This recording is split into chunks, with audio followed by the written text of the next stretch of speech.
I was halfway through my night shift at the Helios orbital station when the alarms went silent.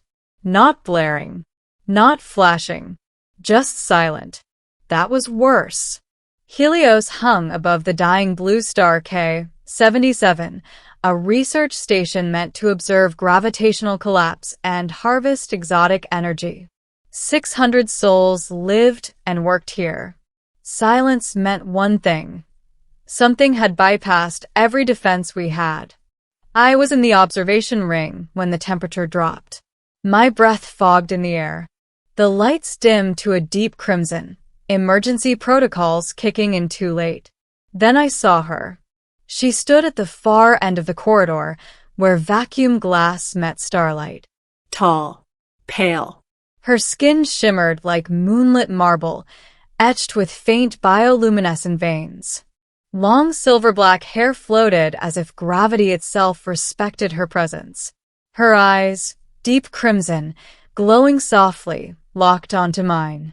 I reached for my sidearm. She raised a hand. "Don't," she said calmly. "You never could point a weapon at me." My heart slammed. "Who are you?" She smiled, revealing elongated canines, not sharp like a predator's, but elegant, almost regal. "My husband," she said softly. "You've forgotten me again." I laughed, short and sharp. "Lady, I've never seen you in my life." Her expression faltered for the first time. Not anger. Pain. "That's what you said last time, too." The truth in her blood. Security teams rushed in, weapons raised. The woman didn't move. Time itself seemed to bend around her. "I am Sarilith of House Noctur," she announced. Last surviving matriarch of the Sanguine Dominion. A chill ran through the room. Everyone knew the stories. Alien vampires, energy feeders who consumed bioelectrical life force, not blood. Extinct, according to official records. Sarilith turned back to me. "And you are Elias Cade, my bonded mate, my husband for the last 43 years. "That's impossible," I said. "I'm 32. She stepped closer. With every step, my chest tightened, like my body recognized something my mind couldn't. "You were," she said, "before the resets." She placed her palm against the glass. Red symbols bloomed beneath her skin. Memories slammed into me. Not gently. Wars among the stars. A throne of obsidian. Her hands, always stained faintly crimson with stolen energy, cradling my face. A ceremony beneath twin eclipses. A promise made in blood and starlight. I collapsed to my knees. Then it vanished. I gasped, clutching my head. "What did you do to me?" "Nothing," she whispered. "That was already yours. A love that outlived death." Sarilith explained everything. Her species didn't age like ours. They bonded once, for eternity. When the Sanguine Dominion was hunted to extinction by a human-led coalition, she defected to save me. But humans couldn't survive sanguine bonding long-term. Our minds fractured under immortal memory. So, I made a choice. Again and again. I had volunteered to have my memories sealed, reset every decade, so I could live a normal human life, even if it meant forgetting her. Each time, she waited. Watching. Protecting humanity from the shadows, feeding only on dying stars and synthetic energy. And every time, she said quietly, "I come back to find you, you don't remember me." I looked at her. Really looked. Not a monster. Not a predator. Someone unbearably alone. "Why keep doing it?" I asked. "Why not let me go?" Her eyes shimmered. "Because even when you forget me, you always fall in love again." The enemy returns. The station shuddered violently. External breach warnings screamed to life. A fleet emerged from hyperspace, black, angular vessels bearing the sigil of the Purity Accord. The same faction that had exterminated Sarilith's people. "They followed you," I said. Yes, she replied. And now they'll burn the station to erase the last proof we ever existed. The Accord broadcast a demand: surrender the vampire queen. Saralith straightened, power radiating from her. I will not let them kill you again. Again? I asked. She didn't answer. The battle was chaos. Energy lances tore through Helios. Gravity failed in sections. Saralith moved like living shadow, draining reactor cores to fuel shields, her body glowing crimson as she unleashed power that bent physics itself. I helped evacuate civilians, fighting alongside her, something deep inside me awakening. I wasn't just a scientist. I remembered tactics. Command. War. In the final assault, the Accord flagship breached the core. Their leader appeared on the holofeed. Kill the human. The bond dies with him. Saralith froze. I understood then. I had always been the weakness. The choice. I won't run anymore, I said. She grabbed my arm. Elias, no. I chose the resets before, I said. I chose forgetting. This time, I choose you. She stared at me, horrified. The bond will make you immortal. It will rewrite you.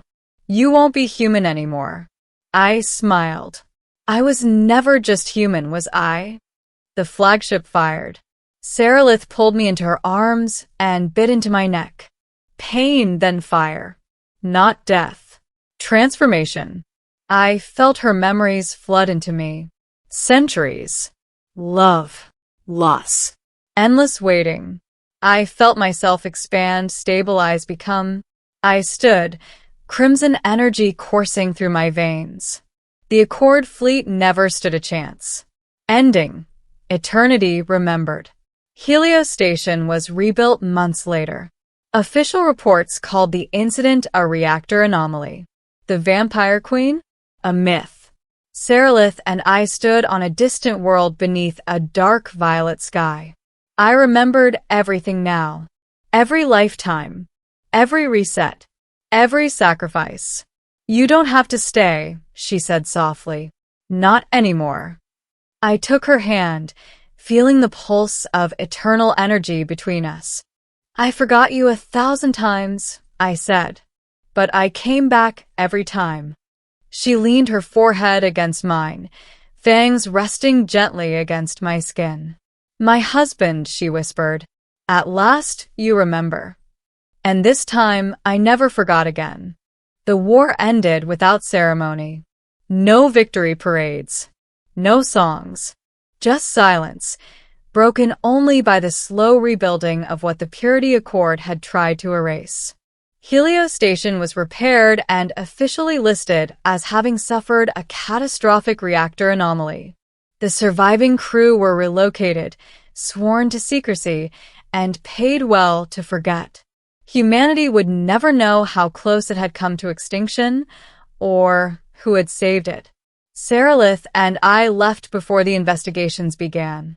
We traveled beyond mapped space to a world orbiting a dim crimson star, one that fed her kind without harm. The sky there was always twilight, painted in shades of violet and black. Ancient stone structures lay half-buried beneath crystal sands, remnants of a civilization long destroyed. Her civilization. I remembered everything now. Every lifetime I had lived. Every time I had held her hand, promised to stay, then chosen to forget, so I could grow old as a human while she remained unchanged. I remembered waking up confused and afraid, looking into her eyes and asking the same question over and over again.